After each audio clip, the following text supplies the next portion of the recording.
Chapter 14. Love Always Wins. The dining table was once again a battlefield of paper. Acts lay open, Micah marked in yellow tabs, Genesis flagged with scribbles. Pamela had her reading glasses low on her nose, pen tapping as she muttered, "Look here. Stephen says God of glory, but in Hebrew that's Adar.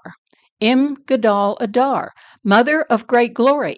That's not Yahweh, it's wisdom." Leah smiled faintly, circling the words. Breadcrumbs. He left them everywhere. Pamela looked up. "That reminds me. I had a strange dream last night. A man. His name began with A, but I can't remember it. He sent me a text. He said his favorite verse was Exodus 3:14. Could I explain what it means?" Leah's eyes softened. "I am that I am. Wasn't that your mother's favorite?" Pamela nodded slowly. "Yes, but the Hebrew consonants aren't bound to that translation. They can just as truly be read Ish Ha'orah, man of light, and Isha Ha'orah, woman of light. Not I am that I am, but I am Ish Ha'orah, Isha Ha'orah, I am. That's why the phrase begins and ends with I am, to frame both identities in the one revelation to Moses." Leah stood, breath catching. "Oh, my goddess! The deity on the mountain was the duality, man of light and woman of light. This is the most blatant survival of the goddess in all of Torah." Then she winced, pressing her hand to her temple. "But the Masoretic points, their insertions prevent us from reading it that way. How do we get around that?"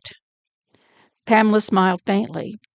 "Those vocal points came much later, 9th, 10th century. In Jesus the Nazarene's day, the consonants stood alone, free for any scribe or translator to use so long as they honored the consonants." Leah tilted her head. "Then what of the title Son of Man? It's everywhere in the Gospels, too many times to be an accident. Why so many sons of man, and so rarely Son of God? And why do the churches cling to him as Son of God when Son of Man is so dominant?" Pamela shook her head. "Because Paul made it so. Son of God appears barely 40 times in the New Testament, most often in Paul's letters and in John, but Son of Man more than 80 times, almost double, and nearly always on the lips of Jesus himself. That's the Nazarene voice, not Paul's. It was their way of saying he belonged to both parents, Ish and Isha, father and mother who carry the light of compassion, not to a solitary God of vengeance. Paul trimmed the mother out, but the words survived, ready to be resurrected." Pamela's eyes sparked. She stood. "That must have been Polycarp, the final editor. It was deliberate. In Hebrew, man can be Adam, but the Adam men aren't the same as the Ish men, and Ish has its pair, Isha. They are the same word, equal in value, only context shows whether it's man or woman, and only the Ish and Isha carry the light, whatever that may have meant originally. It was in the H added to Abram and Sarah that elevated Abraham's name to also mean compassion. That's the Nazarene clue. The Son of Man of Light is equally the Son of Woman of Light, equally hidden in a single syllable."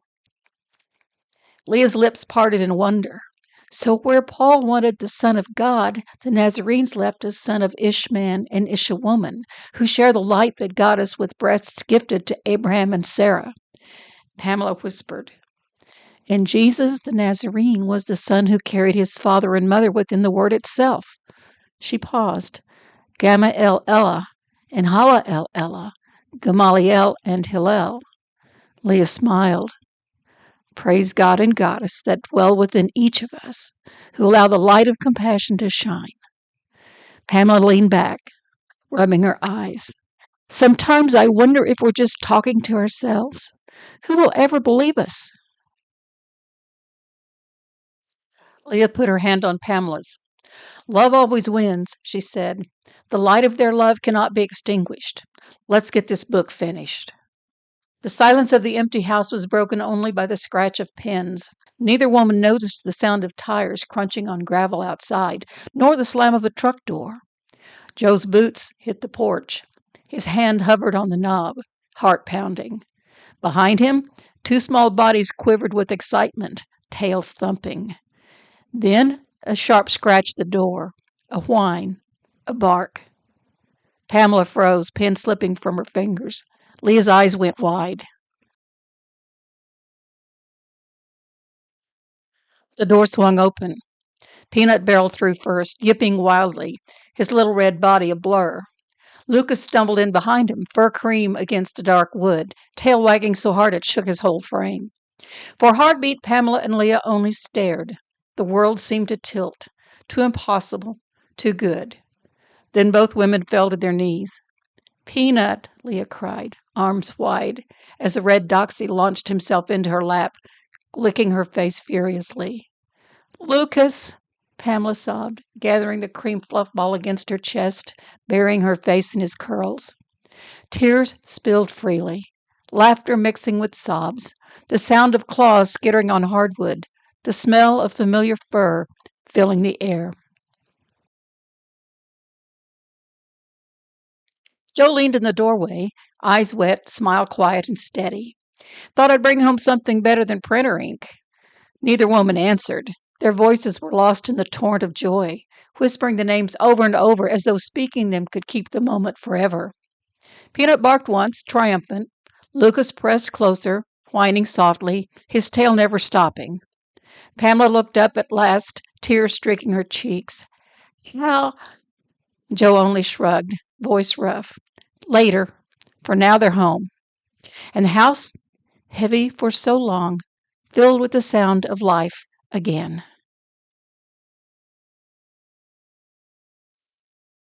The night settled soft over Santa Fe, cool air drifting through the open window.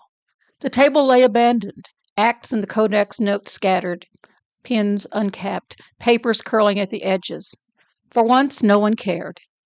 Pamela and Leah sat close on the couch, dogs curled between them.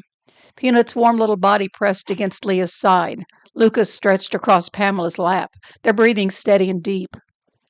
Joe sat nearby, a quiet sentinel, watching the scene with the satisfied exhaustion of a man who had carried a secret hope too long and was glad to finally bring it home. Pamela stroked Lucas's fur, voice hushed. They should have been lost, but they weren't. Angels, Leah whispered, touching Peanut's ear, always stepping in, always finding a way back. Joe leaned his head against the cushion, closing his eyes. A way back to love. The words lingered in the room, weaving themselves into the silence.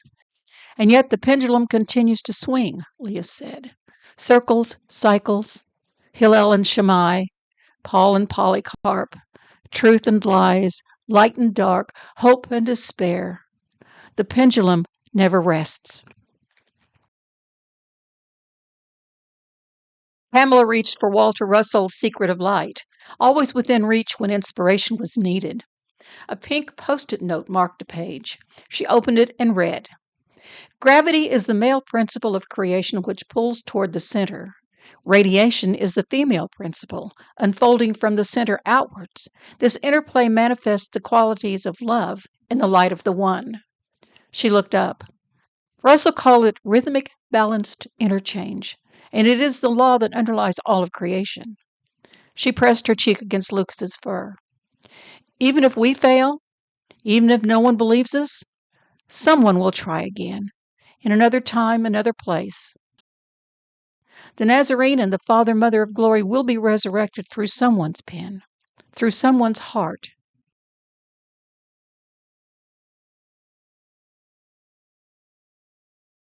And outside, the stars wheeled in their ancient circles, the eternal dance of rhythmic balanced interchange, the spiral arching ever upward, carrying love always into tomorrow.